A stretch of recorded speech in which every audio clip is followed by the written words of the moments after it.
Selamat pagi Bapak Ibu Saudara sekalian, salam damai sejahtera dari Tuhan Yesus Kristus menyertai kita semua, orang-orang yang senantiasa dilepaskan Tuhan Yesus dari berbagai persoalan. Selamat pagi, selamat bergabung kembali dalam Sukacita Pagi. Saudara, pagi ini saya mau mengajak kita melihat pernyataan yang Allah sampaikan, dikatakan di dalam Zakaria 8 ayat yang ke-13, dikatakan, dan kalau dahulu kamu telah menjadi kutuk di antara bangsa-bangsa, hai kaum Yehuda dan kaum Israel, maka sekarang aku akan menyelamatkan kamu, sehingga kamu menjadi berkat. Janganlah takut, kuatkanlah hatimu.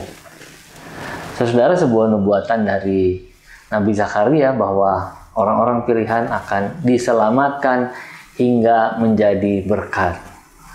Saudara, memang pada zaman Zakaria, ada istilah memalukan yang memaknai istilah Yehuda ya, secara khusus. Misalnya kalau ada orang yang mencela orang lain karena kebodohan atau sikap yang lain yang kurang ajar, mereka akan mengatai orang itu, semoga engkau menjadi semiskin Yehuda. Wah, saudara, itu sebuah penurunan derajat yang begitu rendah gitu.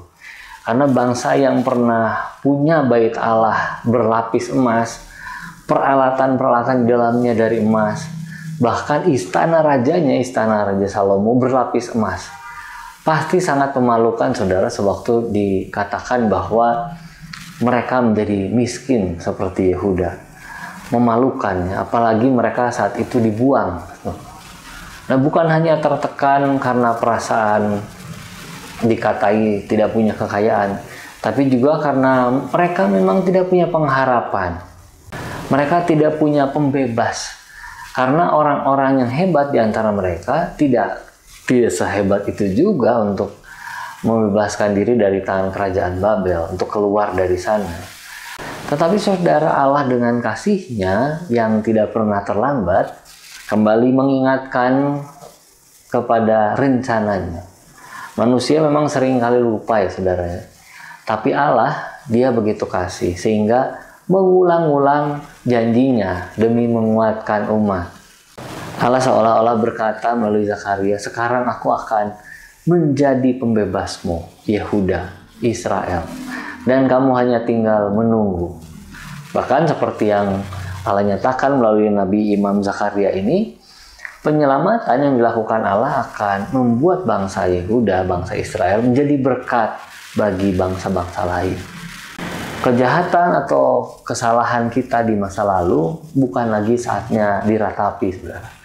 Tuhan Yesus tidak mau kita terus diam dalam kelamnya masa lalu. Dia berjanji dan membuktikan kalau hanya Dialah juru selamat yang dapat diandalkan.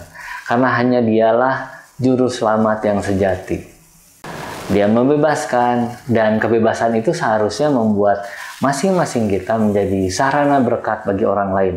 Sebab itulah tujuan Kristus menyelamatkan kita, supaya kita menjadi berkat bagi orang lain. Dan kalimat penutup dari ayat ini adalah, janganlah takut, kuatkanlah hatimu. Mari kita berdoa, saudara. Allah Bapa, kami bersyukur atas pembebasan yang Engkau janjikan diberikan kepada kami. Dan juga terima kasih karena Engkau sudah membebaskan kami dari dosa-dosa. Engkau sudah menghadirkan Yesus Kristus. Kalau saat ini kami menghadapi berbagai tantangan baru, kami percaya Tuhan, Engkau juga akan membebaskan kami dari tantangan-tantangan itu. Bahkan Engkau akan membebaskan supaya kami bisa menjadi berkat bagi orang lain. Terima kasih Allah Bapa, terima kasih untuk rencana penyelamatan-Mu.